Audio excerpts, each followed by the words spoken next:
Halo, Assalamualaikum. Biasanya produk feel kan nggak pernah gagal ya di telinga saya. Ada embel-embel Lite-nya juga, biasanya tetap bagus SQ-nya, contoh feel T1 Lite.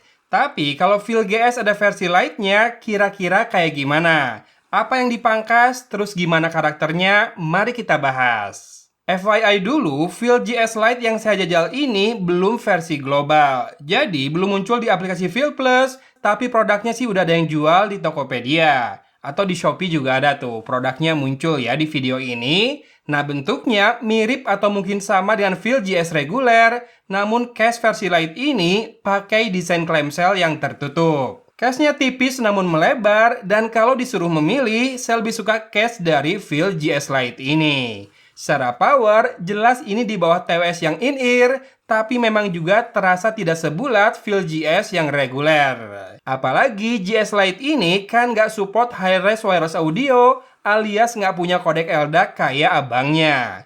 Bassnya terasa hadir tipis-tipis, punch-nya lemah namun suaranya agak tajam, tidak terlalu bulat alias kurang fokus, tapi setidaknya aman, nggak bocor, nggak cempreng. Namun, vokalnya sangat-sangat enjoyable. Bening, natural, menyejukkan. Kok kayak bass air mineral ya? Maksudnya ya pure banget ya sektor ini. Bikin merinding menikmati suara bidu wanita yang melantun dari Feel GS Lite ini.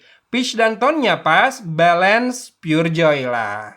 Dan hal yang sama saya rasakan dengan treble-nya, clear dan enjoyable pisan, ceringnya enak aja gitu. Sparkling bisa sampai merasuk ke sukma, sedikit lebay boleh ya.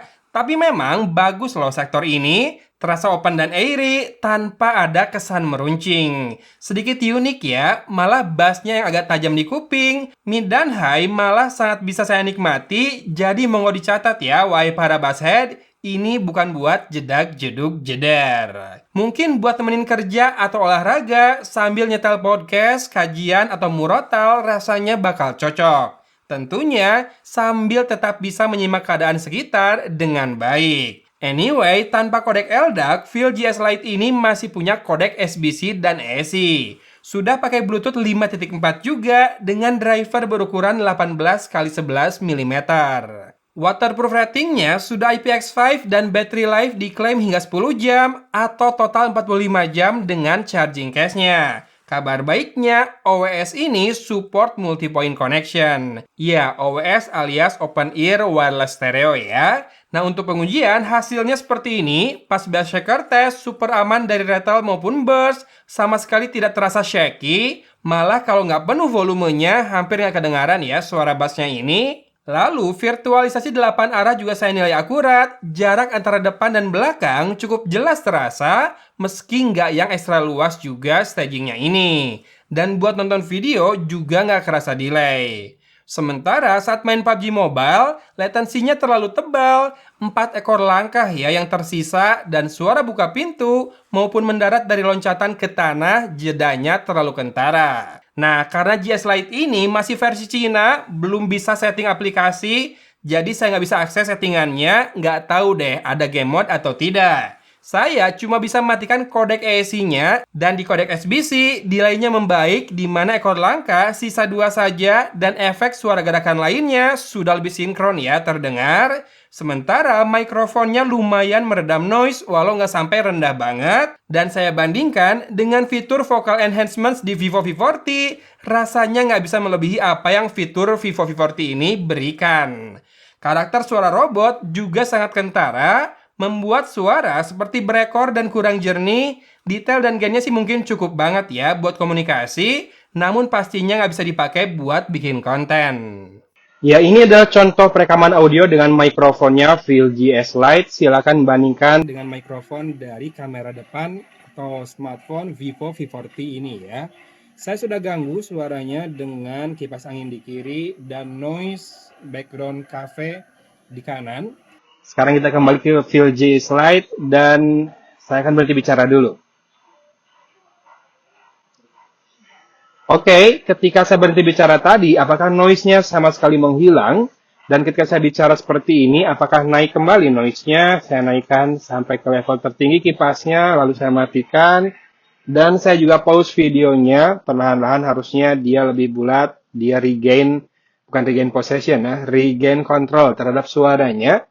Kalau sekarang jadi lebih bulat berarti ENC-nya bekerja meredam noise dari tadi ya. Silakan di komen buat level harganya segini bagus nggak suaranya. Dimana Vivo V40 juga lagi pakai Focus Audio ya.